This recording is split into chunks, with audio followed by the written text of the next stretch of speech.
Hello दोस्तों, एक बार फिर से आपका स्वागत है हमारे इस छोटे से परिवार में। आज का हमारा टॉपिक जो कल से ही चल रहा है, सांस्कृतिक संपदा। हमारे प्यारे हरियाणा की जो संस्कृति है उससे संबंधित कुछ महत्वपूर्ण प्रश्न जो कल बच गए थे वो आज पढ़ेंगे दोस्तों। तो चलिए बिना टाइम वेस्ट किए शुरू करते हैं। आज का हमारा पहला प्रश्न, बिछुए नामक आभूषण स्त्रियां किस अंग में पहनती है? बिछुआ नामक आभूषण है वो स्त्री कौन से अंग में पहनती है? तो वो पैर की उंगली में। आम भाषा में उसको क्या बोलते हैं दोस्तों? चुटकी भी बोला जाता है। अगर आपको कहीं चुटकी नाम से भी पूछ लिया जाए तो वो भी कहाँ पहना जाता है? पाँव की उंगलियों में। देखिए, स्त्रियों द्वारा दाहिने हाथ के अंगूठे में पहने जाने वाली आईना युक्त अंगूठी को क्या कहते हैं? महिलाओं के द्वारा दाहिने हाथ के अंगूठे में जो आईने से आईना जड़ी हुई अंगूठी पहनी जाती है उसको क्या बोलते हैं दोस्तों? उसको बोलते हैं आरसी। आईना युक्त अंगूठे में पहने जाने वाली अंगूठी आरसी। देखिए अगला प्रश्न क्या पूछा गया है? निम्न को सुमेलित कीजिए। गोफ कहाँ पहना जाता है दोस्तों? गले के अंदर बूजनी, कान के अंदर महिलाएं पहनती हैं, और बोरला माथे पे, पछेली हाथ में। ये चारों सही मिले हैं दोस्तों। तो ऑप्शन देख लीजिए, ऑप्शन ए हमारा राइट आंसर हो जाएगा। देखिए अगला प्रश्न, निम्न में कौन सा गले का आभूषण नहीं है? गले का आभूषण कौन सा नहीं है? हंसला गले में पहना जाता है, उसके बाद हार ये भी गले में, मोहन माला गले में। मुरक्की क्या नहीं है दोस्तों? गले का आभूषण नहीं है। मुरक्की कहाँ का है? कान का आभूषण, जो बिल्कुल छोटी सी बाली होती है जिसे पुरुष भी पहनते हैं। पुरुष गले में कौन सा आभूषण पहनते हैं दोस्तों? पुरुष गले के अंदर गोफिया नामक आभूषण पहनते हैं, या ताबीज बोलते हैं उसको।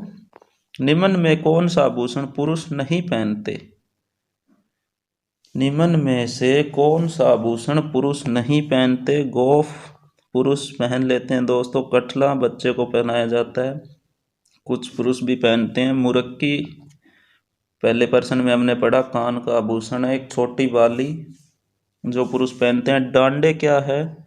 महिलाओं का आभूषण है दोस्तों। ये आभूषण डांडे आभूषण महिलाओं का आभूषण है, और ये कमर में पहना जाता है, चांदी से बना होता है। अगर आपसे पूछ लिया जाए डांडे आभूषण के बारे में तो ये महिलाओं का आभूषण है दोस्तों, चांदी से बना होता है और कमर में पहना जाता है। देखिए कुछ मुहावरे और लोकोक्ति से संबंधित प्रश्न है आगे। चिड़िया का रेत में नहाना शकुन माना जाता है, या फिर किस शकुन का संकेत करता है? मतलब अगर चिड़िया रेत में नहा रही है तो कौन सा शकुन माना जाता है इसे? इससे अंदाजा लगाया जाता है दोस्तों वर्षा का होना। अतिथि आगमन का संकेत किस शकुन से प्राप्त होता है? अतिथि आगमन का मतलब दोस्तों कोए का बोलना। कोए के बोलने से हम अंदाजा लगाते हैं कि कोई मेहमान आएगा। देखिए दोस्तों अगला प्रश्न, निम्न में कौन सा शकुन है? शकुन और अपशकुन पूछे गए हैं दोस्तों। शमशान में गिद्धड़ों का रोना ये अपशकुन है दोस्तों। कुत्ते का रोना इसे भी अपशकुन माना गया। कोए का बोलना इसे शकुन माना गया है। पहले के टाइम में कोए का बोलना मतलब मेहमान का आना, अब मेहमान के आने को उतना शकुन नहीं माना जाता। हमारा आंसर क्या होगा? निम्न में कौन सा शकुन है? तो कोए का बोलना। देखिए दोस्तों अगला प्रश्न, हथेली का खुजलाना संकेत है। हथेली का खुजलाना मतलब अगर हाथ की हथेली खुजला रही है तो धन प्राप्ति का संकेत है। निम्न में कौन सा अपशकुन है दोस्तों? देखिए, बिस्ती का जल किए हुए मिलना, मतलब सॉरी, जल लिए हुए मिलना, नीलकंठ दर्शन, काली बिल्ली द्वारा रास्ता काटना, कोए का बोलना। ये जल लिए हुए मिलना एक शगुन माना गया। नीलकंठ दर्शन भी शगुन आप सभी को पता है दोस्तों। कोए का बोलना भी शगुन है। काली बिल्ली द्वारा रास्ता काटे जाने को अपशगुन माना गया है। अगला प्रश्न देखिए, शमशान में गिद्धों के रोने से किस अपशगुन का संकेत मिलता है? शमशान में गिद्धों के रोने से दोस्तों मृत्यु की सूचना का अपशगुन माना गया है। देखिए अगला प्रश्न, निम्न में कौन सा अपशगुन की श्रेणी में आता है? अपशगुन की श्रेणी में कौन सा आता है दोस्तों? छींकना, इसे भी अपशगुन माना जाता है कि किसी काम से जा रहा था और रास्ते में पहले ही छींक दिया। ईंधन का टोकरा लिए किसी का रास्ता काटना, इसे भी अपशगुन की श्रेणी में रखा गया है दोस्तों। पुरुषों की बाईं आंख फड़कना भी अपशगुन है। अगर पुरुषों की दाईं आंख फड़कती है तो उसे शगुन माना गया है, और स्त्रियों की बाईं आंख फड़कना शगुन है। इसके बिल्कुल विपरीत, पुरुषों की बाईं आंख फड़कना अपशगुन है, दाईं शगुन है। और महिलाओं की बाईं आंख फड़कना शगुन है और दाईं अपशगुन है। तो ये तीनों ही क्या है दोस्तों? अपशगुन की श्रेणी में आते हैं। स्वार्थी व्यक्ति दूसरों की परवाह नहीं करता। दिए गए कथन किस लोकोक्ति की व्याख्या कर रहे हैं? कोई लोकोक्ति है जिसकी व्याख्या है स्वार्थी व्यक्ति दूसरों की परवाह नहीं करता। ये कौन सी लोकोक्ति का अर्थ है? अपना मारे छां में गेरे, इसका नहीं है दोस्तों। ठाली बैठी नान काटड़ा मुंडे, ये भी नहीं है। अपना बर्याते जगत का भरा, ये क्या है दोस्तों? बिल्कुल सही उत्तर है हमारा। अपना भरा तो जगत भरा का मतलब है स्वार्थी व्यक्ति दूसरों की परवाह नहीं करता, कि खुद का भला हो गया तो बस सबका ही हो गया, चाहे दूसरे के साथ कुछ भी हो। देखिए अगला प्रश्न, सबका अपने प्रति आत्मिक लगाव होता है। इस कथन की लोकोक्ति कौन सी है दोस्तों? सबका अपने प्रति आत्मिक लगाव होता है। तावड़ा से बावड़ा, इसका नहीं है। अपना मारे छां में गेरे, इसका अर्थ क्या है दोस्तों? अगर अपना मारेगा तो भी छांव में वही गिरेगा। और इसका अर्थ है सबका अपने प्रति आत्मिक लगाव होता है। देखिए अगला प्रश्न, अपना ओक्का अपनी मरोड़ का अर्थ क्या है दोस्तों? दूसरों के भरोसे सफलता मिलना नहीं है। मेहनत के अनुसार फल का मिलना, ये भी नहीं है। संपन्नता के चलते स्वाभिमान होना, ये क्या हो जाएगा दोस्तों? सही उत्तर हो जाएगा। अपना ओक्का अपनी मरोड़ मतलब संपन्नता के चलते स्वाभिमान होना। अपने पास अगर सभी साधन हैं तो दूसरे को पूछते भी नहीं हैं।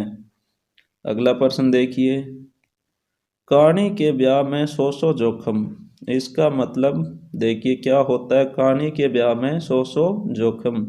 मेहनत के अनुसार व्यक्ति को वांछित फल न मिलना, ये नहीं होगा दोस्तों। अभाग्य व्यक्ति के काम में सैकड़ों अड़चनें आती है, ये हमारा क्या हो जाएगा? सही उत्तर। देखिए, एक हांडी में दो पेट करना, मुहावरे का अर्थ क्या है दोस्तों? एक हांडी में दो पेट करना मुहावरे का अर्थ क्या है? ये आप कमेंट करके मुझे बताइए। देखते हैं इसका उत्तर किस किस को पता है। देखिए अगला प्रश्न, खुरी खोदना मुहावरे का अर्थ क्या है? खुरी खोदना मतलब बल का प्रदर्शन करना। खुरी खोदना, बल प्रदर्शन करना। घर का खोदा पानी पीना मुहावरे का क्या अर्थ है दोस्तों? पूर्णतः आत्मनिर्भर होना। समय कुआं खोदकर पानी पीना, दूसरे पर आत्मनिर्भर होना, ये भी नहीं है। समृद्धि की कल्पना कर के ही मगन रहना। तो देखिए, घर का खोदा पानी पीना मुहावरे का अर्थ है पूर्णतः आत्मनिर्भर होना। देखिए अगला प्रश्न, 12 बाट होना मुहावरे का अर्थ क्या है दोस्तों? गरीबी में दिन काटना नहीं, जबरदस्ती करना ये भी नहीं। 12 बाट होना मतलब नष्ट होना। देखिए अगला प्रश्न, सुमेलित कीजिए सूची 1 और सूची 2 को। सूची 1 और सूची 2 को सुमेलित कीजिए।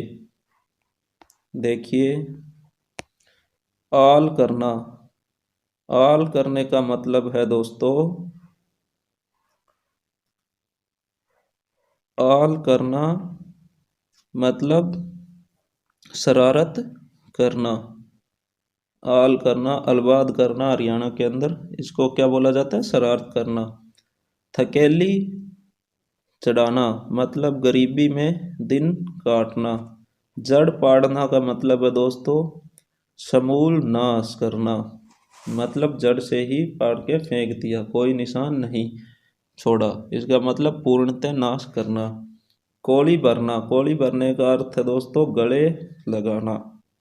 एक बार फिर से देख लीजिए, आल करना मतलब अलबाद करना या शरारत करना।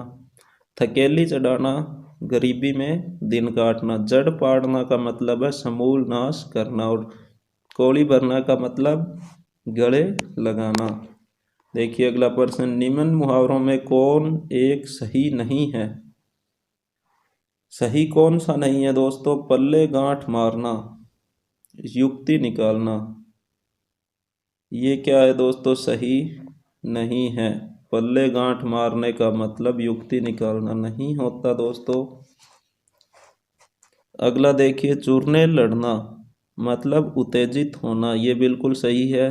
ची बोलना, तौबा करना, इनको भी याद कर लीजिए दोस्तों, ये 3 प्रश्न बनते हैं। चूरने लड़ना का मतलब क्या है? उत्तेजित होना। ची बोलना का मतलब क्या है? तौबा करना। अंघाई करना मतलब तृप्त होने के कारण अभिमान करना। आज के लिए दोस्तों इतना ही। यहाँ तक देखने के लिए बहुत बहुत धन्यवाद। अगर वीडियो आपको पसंद आए तो लाइक कीजिए, और अगर कहीं कमी दिखे तो प्लीज़ कमेंट करके ज़रूर बताइए, ताकि आगे से उसको दूर किया जाए। धन्यवाद दोस्तों।